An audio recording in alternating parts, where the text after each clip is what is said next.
Hey folks, I have a new pen that I really want to show you because I'm really loving it this morning, and it's a little different for me.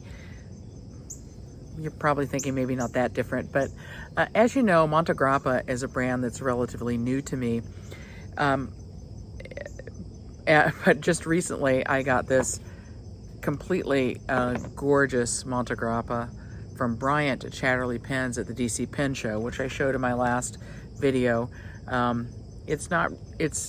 nib is not performing as I like it, so I'm going to see if I can do something about that. But I got another Montegrappa today. This from Stilograph Corsani. Stilograph Corsani is another vendor I love to work with, and Stefano is just terrific. So I was drawn to this pen because I think it's beautiful, but also because it's a special edition for Corsani, and Corsani's become, Stilograph Corsani have become particularly important to me in the last year. So I pay special attention to their see, I'm excited, to their special editions. And when I first started collecting pens, I was into vintage pens, so I had lots of ebonite pens. So when I got modern pens, I was keen on modern pens that were in ebonites, but I've sort of gotten out of that.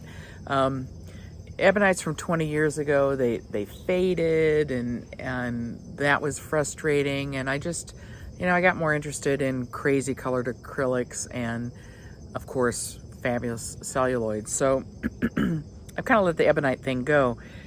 But this was such an, I just wanted it. And dang it, if Stefano didn't keep showing videos on Instagram that made me want it more and more. And oh my Lord, am I glad I got it. So first of all, it's a special edition from Stilograph Corsani, and it is made of ebonite. Comes in 3 colors. I got this color, which is called red brick, which to an American does not look like red brick. That's what we see on my college campus is red brick, and it don't look like this. So it's got more of an orange color. But the thing that makes it super special, well, there are a lot of things that make it special, but the nibs are by Sailor, right? So let me show you a few of the features of the pen, and then I want to show you how it writes. So first of all, it's interesting if you look at it this way, and it's harder to tell in photos, but the proportion of cap to barrel is a little unusual. It's sort of more cap to barrel than I don't have a lot of pens here to compare it, but then we're used to seeing this is a Heinz pen in which the proportion is more like what we're used to seeing. And notice if I put the cap, the bottom of the cap's even, how much longer the barrel seems to seem in a pen that is roughly the same size overall. So it's got kind of a long cap, which is a little odd. It looks, I like how it looks. At first it was there's something not right about this pen, but I like how it looks. One reason I like it is because that look, that proportion allows them to avoid having a cap band here, which means, and I don't know if this is going to be able to show it. Oh, there you can see it. But the way the pattern of the ebonite comes into these, it ends in these little whorls on this little curved and indented space is really beautiful. I love it. And yet the cap is thick enough that I don't think we're going to have issues with cracking or anything like that. So another thing about it, the physical bit of the pen, is can you see this shape, right? It kind of bulges in the middle. Super duper comfortable and very smooth threads. I mean, I barely noticed the transition between the section proper and where I hold it on the barrel, which is really more over the threads. It's very comfortable the way my thumb hits it here. I absolutely love how the pen feels. So, and the furniture's silver. I don't see it marked, so I don't know as though it's sterling, which is a bit of a shame because the patina would, if it would patina, it would look really great on this. But handsome, handsome pen.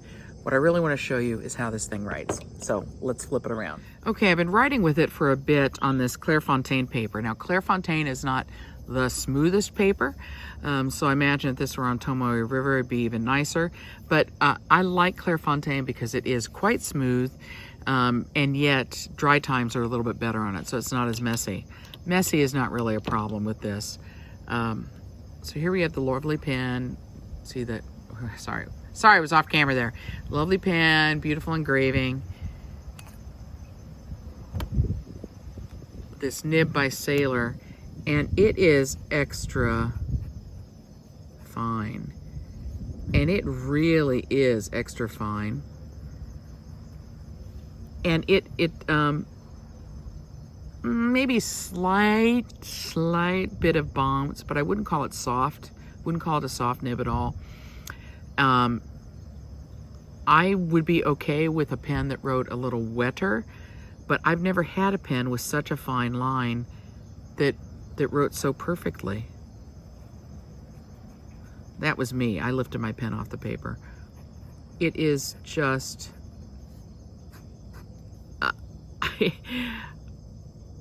how do I describe it? It is every stroke, every time. And if I really concentrate on it, I can even make my scrawl look nice. So I'm going to have a lot of fun with this pen. You know, I've been playing with lots of Architect nibs and flex nibs and nibs that give me a lot of line variation in play. And so to go back to a pen that does not do that and yet gives a really beautiful line that works well with my Crampo writing is really a special delight. So thank you to Stefano and to Stilograph Corsani for another great pen and absolutely top-notch service.